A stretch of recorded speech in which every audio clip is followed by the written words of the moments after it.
YCP ధర్నాలో college విద్యార్థులు ఎందుకు, ప్రైవేట్ కాలేజీలు నడిపేది ఎందుకు అంటూ ఆయా కాలేజీలకు వెళ్లి మరీ వార్నింగ్ ఇచ్చారు టీడీపీ నేత బీటెక్ రవి. పులివెందులలో ఆదివారం డిఎస్సీ ఆందోళనలకు విద్యార్థులు పంపించిన కాలేజీలపై కన్నెర చేశారు బీటెక్ రవి. డిఎస్సీకి వ్యతిరేకంగా ర్యాలీ నిర్వహించిన మీరు ఇప్పుడు డిఎస్సీకి అనుకూలంగా కూడా ర్యాలీ నిర్వహించాలంటూ వార్నింగ్ ఇచ్చారు బీటెక్ రవి.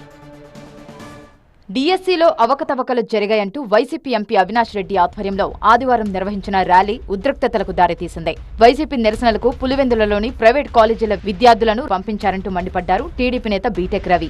ప్రైవేట్ కాలేజీలకు వెళ్లి మరీ వారికి వార్నింగ్ ఇచ్చారు. స్వచ్ఛందంగా ధర్నాకు పంపించారా లేక ఎంపీ బెదిరించారా అని ఆరా తీశారు. ఒకవేళ బెదిరిస్తే వారిపై పోలీసులకు ఫిర్యాదు చేయాలన్నారు. విద్యా సంస్థను నడిపే నువ్వు ఎట్లా మీరు పాల్గొంటారు? మీ విద్యార్థులు చెప్పు నాకు.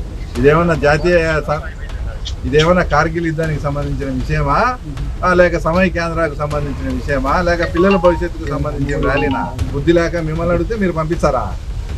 కేవలం మిమ్మల్ని ఇది జరపకుంటే మా కాలేజీలు ఉంటాయి లేదని భయపడి మీరు పంపించారు. అంతేనా జరిగింది? వేరేనా? ఆ ప్రెజర్ వచ్చింది కాబట్టి మీరు కంప్లైంట్ ఇవ్వండి.